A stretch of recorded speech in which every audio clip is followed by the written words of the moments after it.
Il y a les gens qui commencent à arriver. Bonjour Bianca. Voilà, j'ai regardé un petit peu une vidéo. Alors ça m'a un peu surpris. J'aime bien la chaîne Hugo Décrypte. C'est une chaîne d'actualité généraliste, sans trop d'opinions politiques affirmées, mais bon, un peu centriste. Ils ont une autre chaîne qui s'appelle Élan, et là je suis tombé sur une vidéo de ce qui m'intéresse en général, c'est-à-dire une vidéo d'une diététicienne. Donc c'est ce qu'on va regarder aujourd'hui, cette diététicienne. Et alors je vous rappelle, le but de la chaîne, c'est d'utiliser des vidéos comme un prétexte à vous donner quelques connaissances scientifiques, quelques éléments de réflexion scientifique sur la nutrition principalement, mais peut-être qu'on fera aussi d'autres choses que la nutrition, tout ce qui est autour de la biologie. C'est ma spécialité. Donc voilà, c'est ce dont je parle. C'est ma spécialité, mais j'ai pas dit que je suis spécialiste. J'ai horreur de ce mot, ni encore moins un expert en nutrition, comme souvent on nous les présente sur YouTube. Alors, on va passer tout de suite à voir cette petite vidéo. Avec tout ce qu'on voit sur les réseaux sociaux, perso, je ne sais plus quoi manger. Arrête de manger du jambon blanc. Stop eating eggs. Les gars, arrêtez de manger des flocons d'avoine, ok? Vous n'êtes pas des chevaux. Alors j'ai invité Célia, diététicienne nutritionniste. Je lui ai mis des aliments sur une table et on va les classer ensemble sur 7 étagères. Il y aura 3 couleurs. Couleur verte pour les aliments bons pour la santé, jaune pour des aliments à consommer avec modération et rouge pour des aliments à bannir de son alimentation. Au passage, si vous aimez ce genre de vidéos, n'hésitez pas à vous abonner à notre chaîne YouTube Élan. Déjà, première question. Selon toi, quel est le pire aliment sur cette table? Il y en a beaucoup. Déjà, visuellement, ce que je pourrais dire peut-être en premier, c'est le ramen. Directement, ça sera classé dans les rouges. Pourquoi? Parce que c'est quelque chose... Première surprise, c'est que c'est le ramen. Le ramen, une de mes aliments préférés, qu'on cuisine avec perfection, mon fils qui est fan de cuisine asiatique. Donc, je suis assez surpris. Qu'est-ce qui se passe avec ce ramen? Le ramen, c'est de la bouffe asiatique, normale. Super aliment, hein. Il n'y a pas énormément de choses bonnes pour la santé. Mais alors, le pire des aliments, alors là, j'aimerais bien savoir pourquoi c'est le pire. On va voir ça tout de suite. Peut-être qui est vraiment pas intéressant pour notre santé. En fait, à l'intérieur, déjà, c'est séché, c'est lyophilisé, donc tu as un petit peu moins de vitamines et de minéraux à l'intérieur par ces process justement de séchage. D'accord. Donc, c'est une diététicienne qui nous dit que c'est lyophilisé et du coup, c'est pas très bon. C'est pas très bon quand c'est lyophilisé. C'est surprenant cette histoire. Lyophilisé, qu'est-ce que ça veut dire? C'est des aliments en gros qui sont séchés. Bon, alors les processus de séchage, ils sont divers et variés. Et ben justement, parmi tous les processus de séchage et même de conservation, la lyophilisation, c'est ce qui préserve le plus les nutriments. Oh ben oui! La dame, là, elle a pas tout compris, hein. Alors, on va vous montrer un petit peu que, la lyophilisation, elle préserve, en particulier, pas mal de vitamines. Évidemment, il y a les vitamines très, très fragiles, les vitamines, hydrosolubles. Ce sont des vitamines qui sont antioxydantes, donc sont sensibles à l'oxygène. On en perd un petit peu. Vous voyez, on en perd, 5, 10%. Bon. C'est pas énorme non plus. Si on compare, quand on fait sécher avec un four ou avec un séchoir pour aliments, on perd entre 25 et 50% de vitamine C. Alors pourquoi? On dirait pourquoi ça sèche dans un cas, ça sèche dans l'autre? D'abord, c'est pas du tout séché de la même façon. Vous voyez, dans un cas, on refroidit très fortement l'aliment, donc il se congèle, et après on le place sous vide. Donc l'eau, elle passe directement de l'état solide à l'état gazeux. Ça ne bout pas et ça ne chauffe pas du coup. Ça chauffe pas. Et une des choses qui détruit les aliments, les nutriments, c'est la chaleur. La cuisson elle-même, elle détruit un petit peu les nutriments. Donc là, c'est du grand n'importe quoi, hein. C'est une très bonne méthode de conservation. Les autres vitamines, les liposolubles, sont très bien préservées. Les minéraux, etc. Bon, bien sûr, il y a eu une cuisson. Hein. C'est un plat tout fait, donc il a été cuisiné avant. Donc il a perdu des choses. Mais en fait, c'est sûrement pas la lyophilisation qui lui en a fait perdre par rapport à un ramen fait maison, par exemple. Vous voyez, fait maison, ça va être à peu près pareil. Donc, la petite, elle commence très mal. Elle nous dit que ces aliments lyophilisés sont pas bons parce qu'ils perdent des nutriments. C'est pareil, n'importe quoi. Alors, on va réécouter la suite. aussi à l'intérieur, même si parfois c'est au bœuf, au poulet, etc., tu as beaucoup plus de féculents que de bœuf ou de poulet et de légumes à l'intérieur. Dit n'importe quoi, encore une fois. Bah oui, c'est un aliment, donc il a une composition. Il y a des féculents dedans, ok. Si on mange des pâtes, alors c'est pas bon. Je vois pas pourquoi celui-là, des féculents moins bons que les autres. Ok, des féculents avec un peu de bœuf. On va regarder de quoi il est fait, cet aliment. Alors, qu'est-ce qu'il y a dans ce ramen dégoûtant selon elle? Bon, le ramen, donc c'est un repas très très léger. 100 grammes, 160 calories, 180 grammes, la petite boîte là, ça fait 288 calories. C'est même pas la moitié d'un hamburger. Donc ça fait pas de mal au niveau calorique. Il y a beaucoup de glucides, bah oui, c'est un féculent. Il y a 13% de la teneur en protéines. Je vais vous dire un petit truc là, parce que vous allez voir que tous ces diététiciens, ils font la même erreur. Ils vous parlent des pourcentages des éléments, des nutriments dans l'aliment. Sauf que dans l'aliment, il y a souvent de l'eau. Et donc, plus il y a d'eau, plus les pourcentages diminuent. Mais on s'en fout complètement de l'eau. On peut boire un verre d'eau en même temps qu'on mange, ça va pas changer quoi que ce soit à l'heure de l'aliment. Donc, il faut pas en tenir compte. Et en général, les recommandations, elles se font en pourcentage de l'apport calorique. Vous voyez, c'est ce que je vous ai mis dans le petit tableau là. Donc, quand je vous mets 80%, c'est les glucides apportent 80% des calories. Et c'est comme ça qu'on va savoir s'il y en a trop ou pas. Parce que si on disait 80% de glucides dans l'aliment, vous voyez, dans l'aliment, en fait, il y a 32%, 32 grammes pour 100 grammes. 32% de glucides, mais ça ne nous donne rien parce qu'on ne sait pas combien il y a d'eau.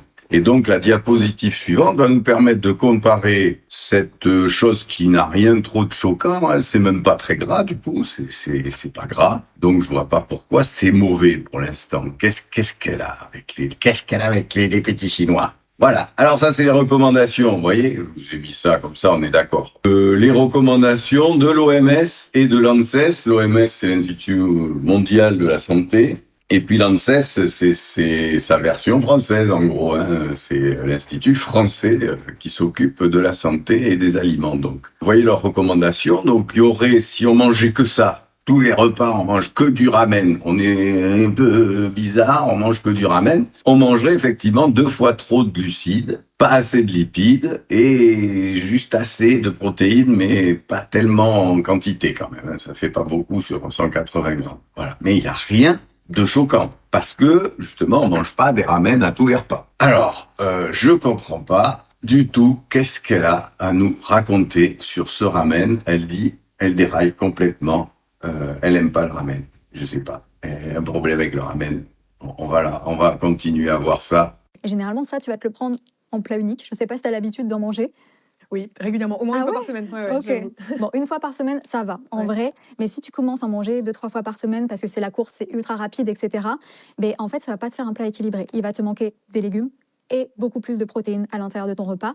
Parce que généralement, un repas équilibré, c'est un quart de ton assiette en féculents, un quart de ton assiette en protéines et la moitié de ton assiette en légumes. Bon, si tu commences à équilibrer ton assiette, la moitié de ton assiette en légumes, ça fait un peu beaucoup. Mais tu peux essayer de faire un tiers, par exemple, et dans ces plats-là, on n'y est pas du tout. Alors, qu'est-ce que c'est que cette histoire de quart de tiers? Voilà, un quart d'assiette en féculents, un quart en protéines et une moitié en légumes. Qu'est-ce que ça peut vouloir dire, ça? Ça veut rien dire, en fait, hein, un quart d'une assiette.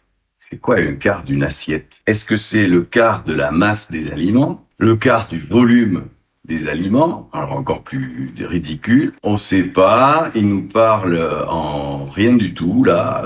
Et puis, alors, vous voyez, mettre des œufs avec des haricots, c'est quand même pas du tout la même teneur en protéines. Dans l'œuf, il y a pratiquement que de la protéine et du lipide, alors que dans l'haricot, il y a beaucoup de glucides. Donc, je vois pas pourquoi ils sont ensemble, là. Ils auraient mis de la viande encore pour les protéines avec les œufs, du lait, bon, ok. Je vois pas. Bon, en gros, ce qu'elle veut dire, c'est peut-être qu'il faut manger beaucoup de légumes, quoi, par rapport au reste. D'une assiette, en plus, c'est bizarre, hein. Les gens, ils mettent pas tout dans la même assiette. Donc, ça voudrait dire plat de pâtes, un plat de protéines et 2 plats, par exemple, de légumes. C'est pas convaincant, hein. C'est pas convaincant et je vois pas le rapport avec un aliment seul, puisque là, elle parle d'un régime alimentaire et pas d'un aliment. Donc, il y a un peu la confusion. Vous savez, climat-météo en ce moment-là.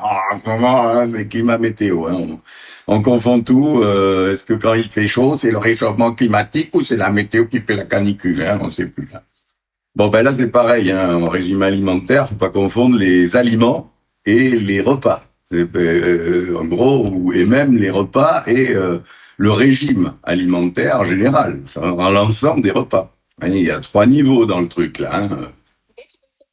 Un tiers, par exemple, et dans ces cas-là, on n'y est pas du tout. Et sur Ben oui, ben un quart, un demi, et puis un tiers, c'est à peu près pareil. Bon, alors là, autant dire qu'il n'y a pas de règle. Hein. Si un quart, c'est pareil qu'un tiers, ben, on sait pas trop de quoi elle veut parler, quoi, finalement, avec sa boîte de ramen à la main, là. Mais elle n'aime pas le ramen. Hein. Elle n'aime pas le ramen, et on sait toujours pas pourquoi, parce que, bon, lyophilisé, elle sait pas ce que c'est, elle croit que ça dégrade les aliments, alors que c'est une des meilleures méthodes de conservation. D'équilibre alimentaire, elle se base sur l'équilibre des régimes alimentaires. Pour parler d'un aliment, c'est pas pareil, hein. On mange pas un aliment tout seul, on peut manger avec un repas, 2 repas, 3 repas. Donc, pas trop pourquoi cet aliment est si mauvais, le plus mauvais de la table. Hein. Attention, je vous rappelle, hein, c'est le plus mauvais de toute la table. Je sais pas ce qu'il y a sur la table, mais il y a des ortolans et du caviar. Hein. Hein, je vous le dis. tout, si tu as très peu de légumes et très peu de protéines, dans 2 heures, tu auras la dalle. Oui, bah, c'est ce que je remarque souvent. C'est vrai. Je complète généralement avec des œufs, moi. Donc, Ah, mais c'est parfait. okay. Voilà, en fait, le but, c'est du coup de trouver des petits systèmes. Si tu as ça qui a beaucoup trop de féculents, tu rajoutes des œufs, tu rajoutes un petit paquet de tomates cerises, un petit paquet de carottes râpées, et après, tu es dans l'équilibre. Alors là, pour les... Bon, alors, elle confond tout. Évidemment qu'elle a la dalle. Elle a mangé l'équivalent d'un demi-hamburger. C'est vraiment, pour un repas, 200, 300 calories, c'est rien. On mange même pas ça au petit déjeuner, normalement. Donc, évidemment qu'elle a la dalle. C'est pas en rapport avec l'équilibre alimentaire qu'elle a la dalle. Si elle en mangeait 4 de ces ramen, là, elle aurait plus faim.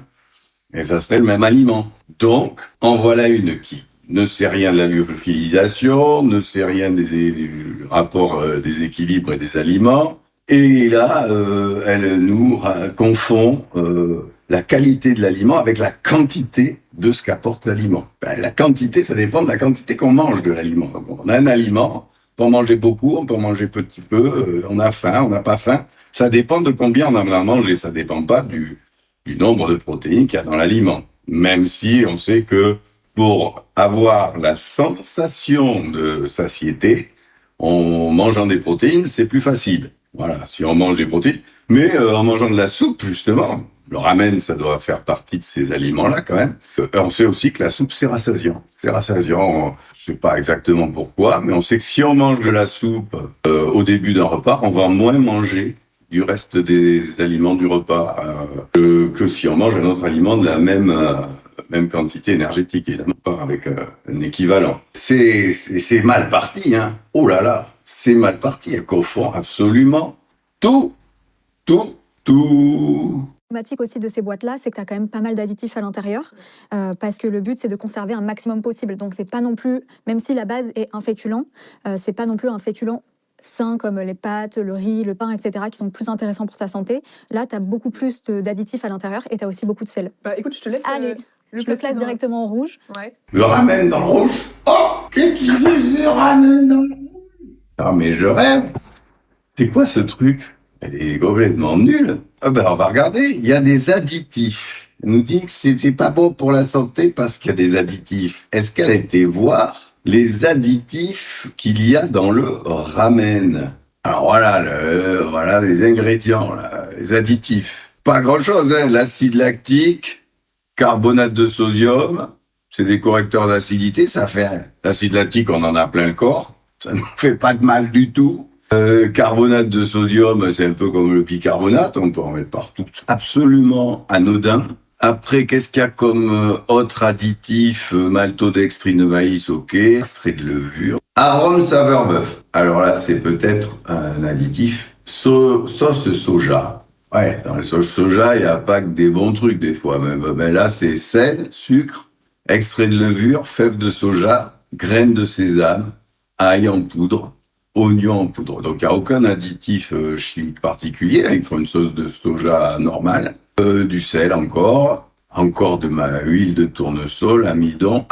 Voilà un additif. Exhausteur de goût. Le 5' ribonucléotide disodique. Donc ça, c'est de l'ARN, ribonucléotide. C'est avec ça qu'on fait les molécules d'ARN. Bon, donc on en a aussi plein le corps, hein. Surtout depuis le Covid, hein. On se fait vacciner, là, t'as fait peur, l'ARN, hein. Mais l'ARN, c'est naturel, on en a plein le corps, dans toutes nos cellules, on est gavé d'ARN. Ce qui se passe, c'est que ce ribonucléotide disodique, il a un goût, il donne un goût umami. C'est le 6e goût qu'on a découvert quand on a découvert qu'il y avait les Chinois. Non, nous, on avait 5 goûts, et ils en avaient 6. Donc c'est ce fameux 6e goût. À part pour les gens qui auraient une maladie spéciale, par exemple de l'acide urique dans le sang, comme c'est un ribonucléotide, quand il se dégrade, il forme de l'acide urique. Il faut éviter ce qu'on appelle les bases azotées puriques. Bon, à part ces gens-là, c'est absolument anodin.